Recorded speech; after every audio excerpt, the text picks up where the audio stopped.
You're listening to the Global Leadership Podcast, relevant leadership conversations for you, the curious leader. I'm Ashlyn, your producer and host. Today, let's get curious about how compassion and creativity intersect with everyday leadership. Intention. Intention, I think, is one of the things I look for in building my team and looking deeper into the why maybe assignments aren't getting done, and you're able to look at those situations with grace and empathy and compassion and understanding. You just heard from Jerry Lorenzo, founder and designer of renowned fashion label Fear of God. Jerry is a creative who has learned to balance staying relevant while pushing Fear of God into an icon of contemporary American luxury. He has an MBA from Loyola University, Chicago School of Business, and has recently partnered with Adidas as the global head of Adidas basketball.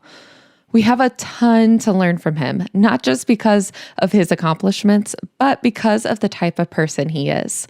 In this episode, Summit champion Craig Groeschel and Jerry explore topics like weighing data against intuition, how to lead with compassion and empathy, and the critical role of daily disciplines in a leader's life.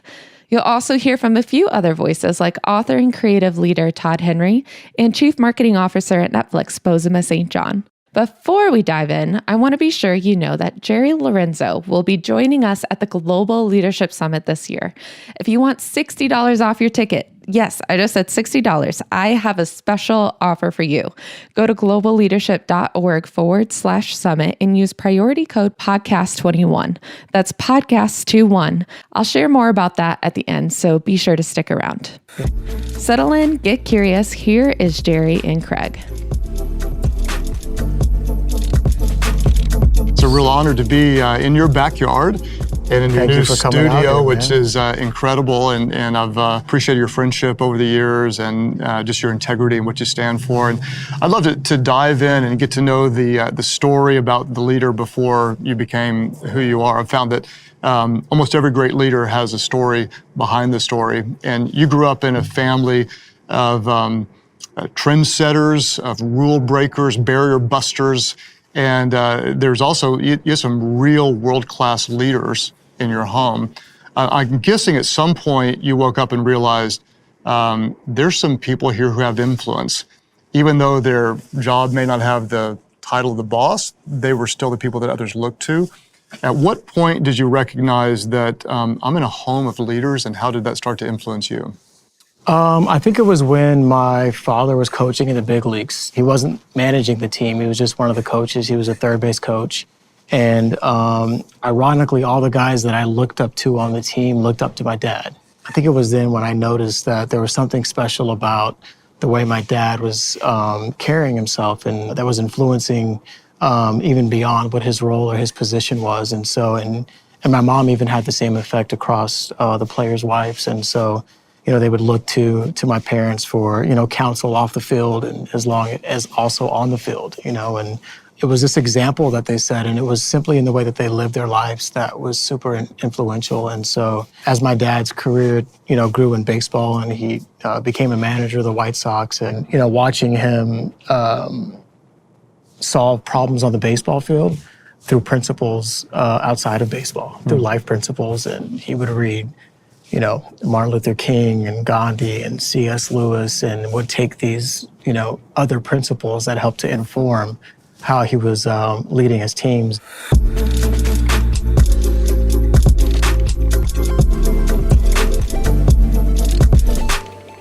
It seems like you're ridiculously intuitive in creating, but I would assume there's a time when you look at numbers as well. When does data matter, and how does that weigh against your intuition? Man, that's such a good question. My dad had a tremendous answer for that. We were talking about baseball and the way the game has changed, and you're watching players in the outfield, moving positions, and they're looking under their hat like, okay, I need to be here. And, back in the day, instinct told you where you needed to be based on who's at the plate and who's pitching. And so, you want to be careful that data doesn't lead beyond the instinct and making sure that instinct is always ahead of the data, and then the data just supports, the decisions that you're making. And so kind of using sports and that in the same way that we approach, what we do with clothing. Well, you grew up in a really competitive home. How does competition drive what you do today, or does it? I think it does. I wasn't the best athlete, but I could always compete, whether it was, pickup basketball or baseball or soccer. I think there's something in us that we want to be the best at whatever it is that we're doing that day.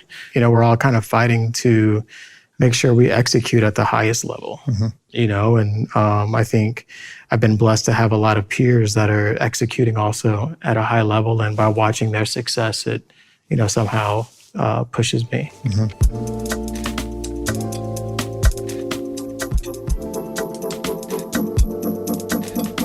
A great leader is always others focused, and that shows in everything you do, down to the details of how your team is hosting us, the way you talk to people, the way you treat people.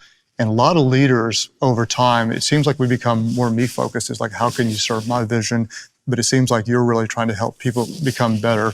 What advice do you have for a leader who's more self-centered? What would you say to that leader to help them become more effective and genuinely caring about the people around him or her?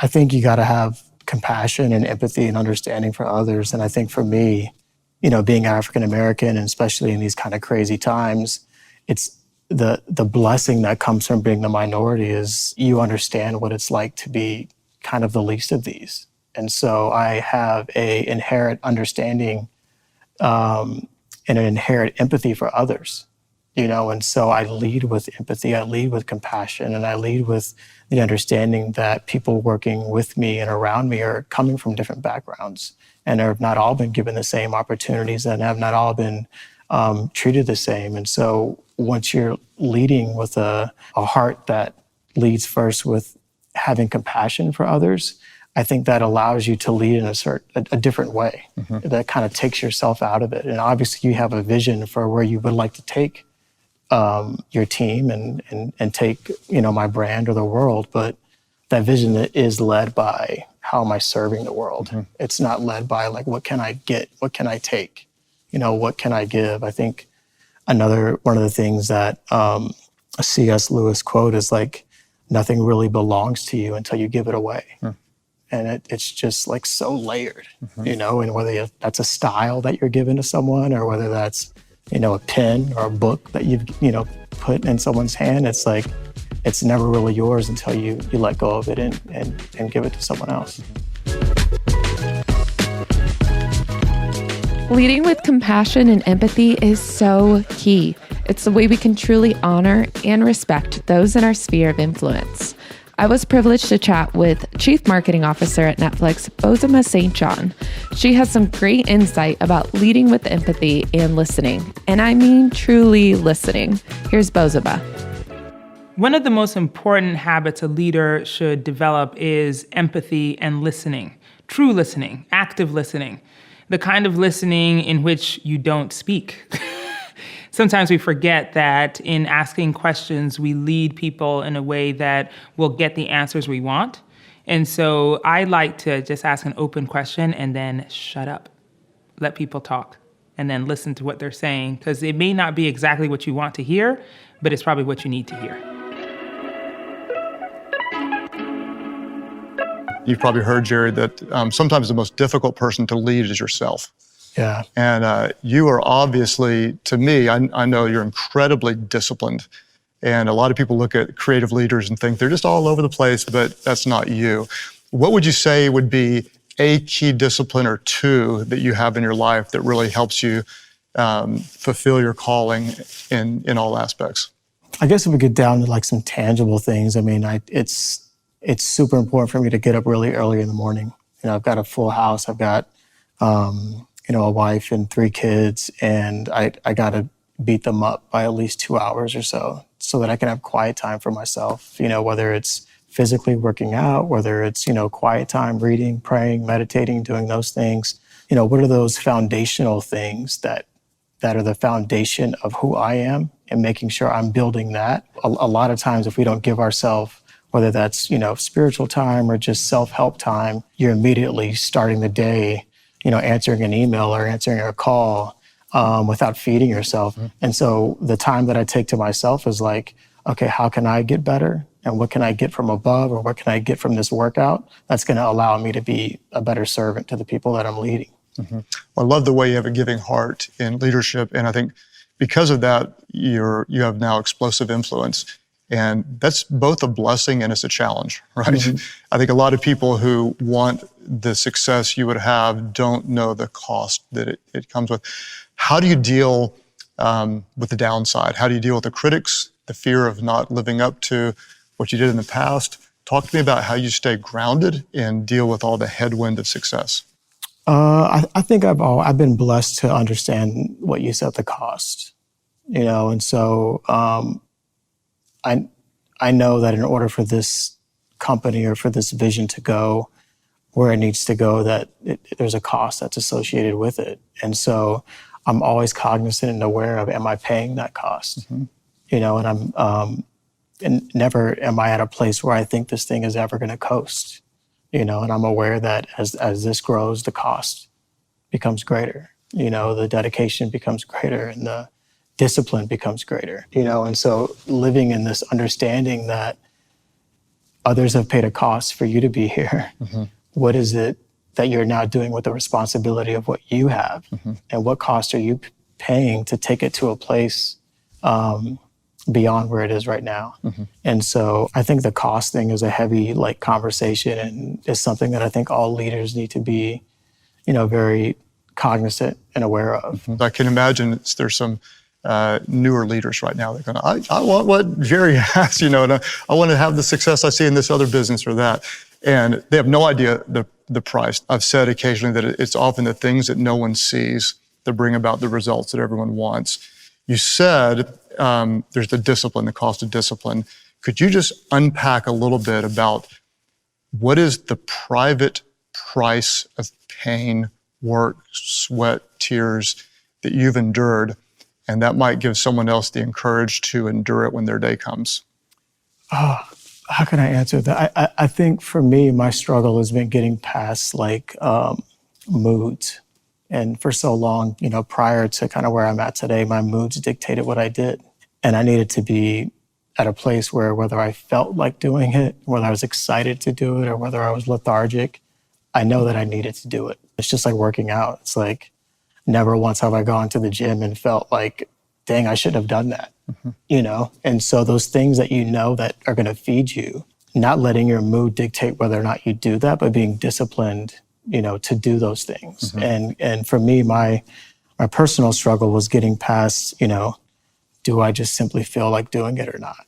And I think the cost of anything that has significance to it is being able to get beyond that and to be able to be disciplined regardless of what you feel like.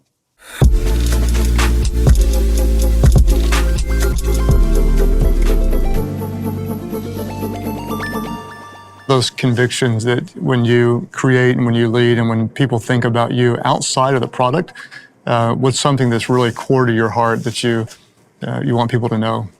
Intention. Intention, I think, is one of the things I look for in building my team. One of the questions my dad was asked is like, hey, are you going to sit this player for not running out a ball to first base? And my dad's like, I'm more concerned with why he's not running out the play. And so I'm able to take that same type of understanding and looking deeper into the why maybe assignments aren't getting done, and understanding that if the intention was there to get it done, however, there have been some other reasons maybe why it wasn't done. You're able to look at those situations with grace and empathy and compassion and understanding. And so always looking at the intention before looking at maybe the physical product of what could have happened through a decision. It makes a lot of sense to me because when I look around your organization, interact with your people, it seems like intentionality is a part of everything that you do.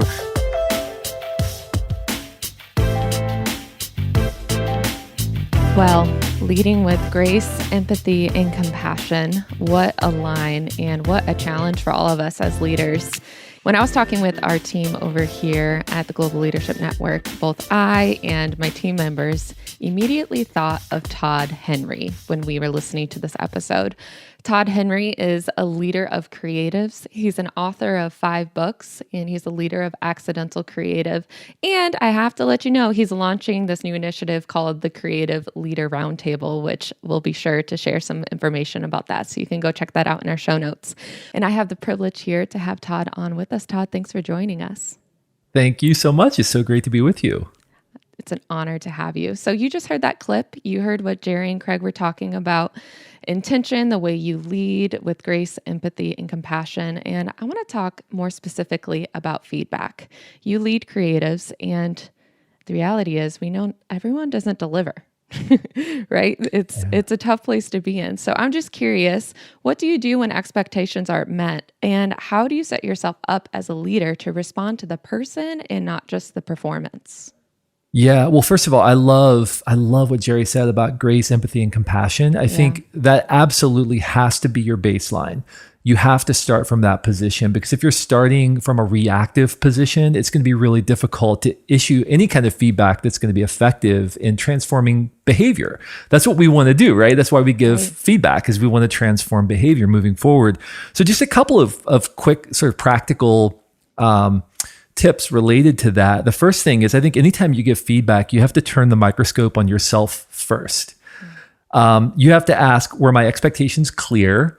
So if you're giving feedback about something, first you need to make sure that whatever you expected of them was clear to them, because if you're giving unclear expectations, then it's really not their fault, right? So you have to make certain that your expectations are clear. And also, were my expectations realistic? You know, I know a lot of leaders who will expect the world by next Tuesday at noon, and that's just simply not feasible or fair for the people on your team. And so I think that's the first thing you have to do. And again, talking about leading with empathy, as was mentioned in the clip, the first step in that is putting yourself in the position of the other person and asking, okay, if I were this person, were the expectations clear, and, you know, were they realistic? Were they something they could feasibly do in the amount of time with the resources allotted? And then once you can say, okay, yeah, they were clear and they were realistic, I think you have to distinguish between effort feedback and execution feedback. That's good. Okay, so was it just a bad idea well executed? So we failed, but it was just a bad idea. You executed it well and you put the right effort into it, but it just failed because it was a bad idea. Or is it a good idea that's sloppily done because the effort wasn't there? Again, these are two different things. One is just a failure, which we're going to have. If we're trying hard things, we're going to fail from time to time. The other one speaks more to character. It speaks more to intent, as Jerry said, right? Right. And that's the difference between a teaching moment and a correcting moment. A teaching moment is, I'm going to teach you how we can get this right next time. Sure. A correcting moment is, I cannot see you behave that way again, because this is a fundamental issue with our collaborative effort as a team. If you're not putting the effort in, if you're not bringing yourself fully to the work, that's a correcting moment. So we have to distinguish between teaching moments and correcting moments. The other thing I would say is, we have to be precise when we offer feedback. It's just not working for me is something I hear leaders say all the time. That drives me crazy. Oh, that's tough.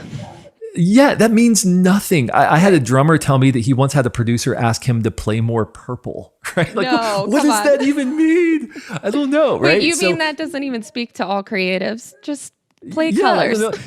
So we have to be precise in how we communicate. You have to be able to articulate the why behind the what. Not just what you want somebody to do, but here's why it's important, because smart, talented, creative people need to know not just the what, but the why behind it, so that they can really bring their full creative problem-solving faculties to that problem. And then finally, I would say you always have to offer feedback within the context of a vision, right? You want to paint a picture of what's possible, not just what's wrong. So instead of saying, that's not working, that's not working, that's not working, ask a question. How can we make this more of something that accomplishes X, right? Or if you were trying to do Y, what would you do? How would you do this differently?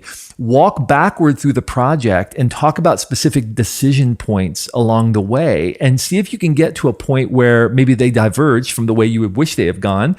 And at that point, then say, okay, what if you had tried this instead of that? This is a teaching moment. You're teaching them not just what to do. You're not just telling them what to do. You're teaching them how to think about the work. And that is the most effective feedback in the world, is when it doesn't just fix this problem, but it teaches them how to think about future problems as well. So those are just a couple of, I think, key points for, as Jerry said, offering feedback with empathy, especially in those moments when it gets really difficult to have that conversation. Wow, Todd, you just gave us so many practical tools and handles that we can take right now and go implement. And I do want to call out that you're talking specifically about leading creatives, but the truth is this can apply to anyone in any leadership role. Absolutely. And I think that's an important point. When we talk about creative work, we're not talking about artists, designers and painters and musicians. Yep. We're talking about people who have to solve problems. If you have to solve problems every day, you're a creative pro. Congratulations. But that means that there are all these uncertainties and pressures you must deal with. And in the face of uncertainty, a lot of leaders get really unclear in how they communicate. So what we have to do as a leader is step into that uncertainty, provide clarity. We may not know that it's the right direction to go, but we still have to provide clarity in the midst of all of that uncertainty. So at least our team has direction. They have something they can act on and know that we're sort of plowing the ground, we're sort of leading the way to help them get where we need to be. That's so good. Todd, thank you for speaking into this today. Yeah, thank you so much. All right, let's jump back in. Here's Jerry and Greg. When you're trying to communicate a message to your team member, and I'm looking for something, Jerry, like how they feel valued, why they're a part of this organization, what is a core message you're intentionally trying to communicate to your team members? Oh man, I can be a lot better at it, but just, I use this Miles Monroe kind of analogy all the time about a car. Who's the leader within the car? Is it the engine? Is it the spark plug? Is it the battery? The reality is a $2 spark plug can stop a car. Mm-hmm. And so just really reinforcing to the team consistently that no matter what your role is, you're a leader in what you do, and your value and what you bring is just as important and can stop this machine from moving. Mm-hmm. So encouraging them to kind of lead in their respective areas, no matter what it is, if it's working in the stock room or if it's, helping me with design or making financial decisions. So. Yeah.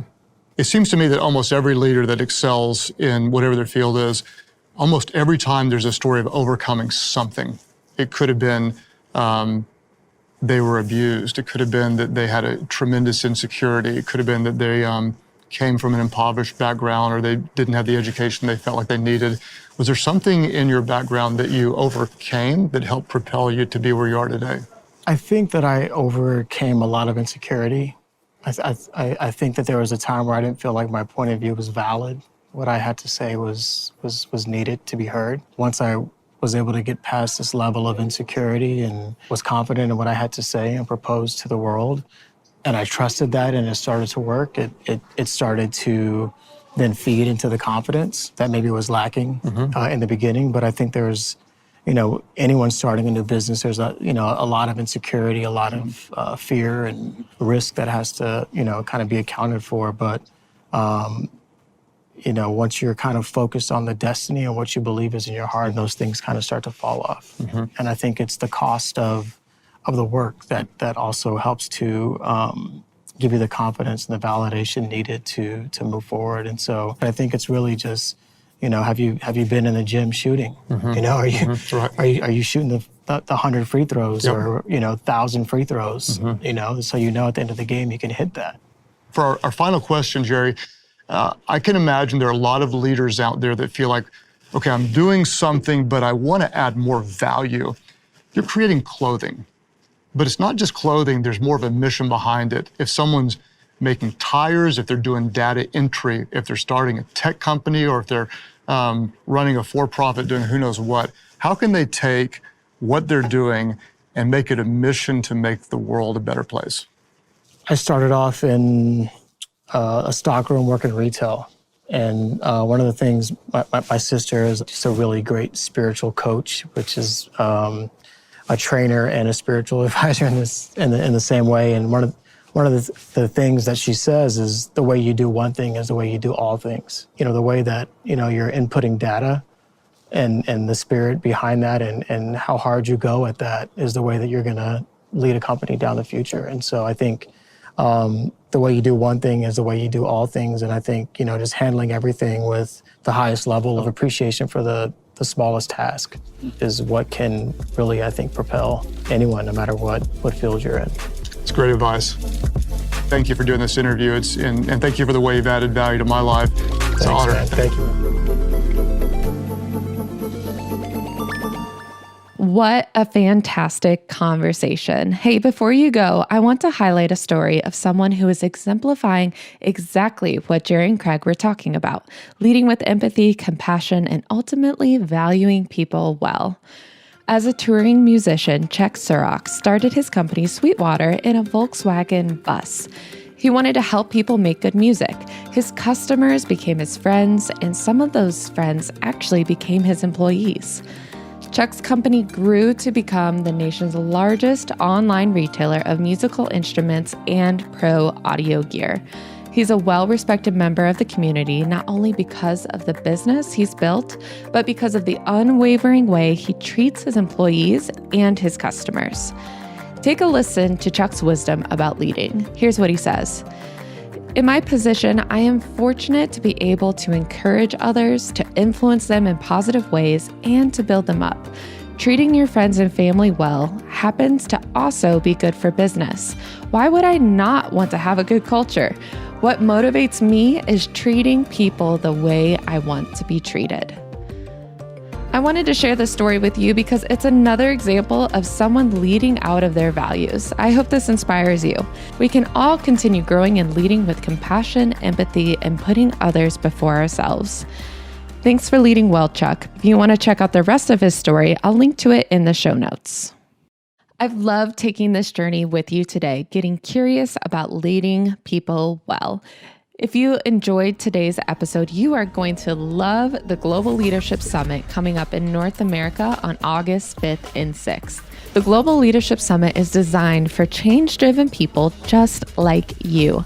These 2 incredible days will be filled with leadership insight and encouragement from a world-class faculty featuring people like best-selling author Malcolm Gladwell, clinical psychologist and leadership expert Dr. Henry Cloud, Harvard professor Dr. Francesca Gino, founder of IT Cosmetics, Jamie Kern-Lima, and you're also going to have a chance to hear part 2 of Craig's conversation with fashion designer Jerry Lorenzo.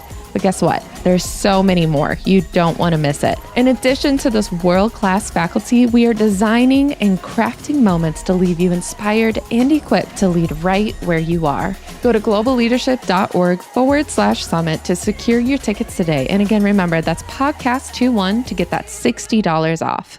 But if you're ready for more leadership insights right now and you don't want to wait until August, the good thing is we've got you covered. Go to globalleadership.org/leadership now, where you can access loads of free resources and also check out the podcast show notes. That's globalleadership.org/leadership now.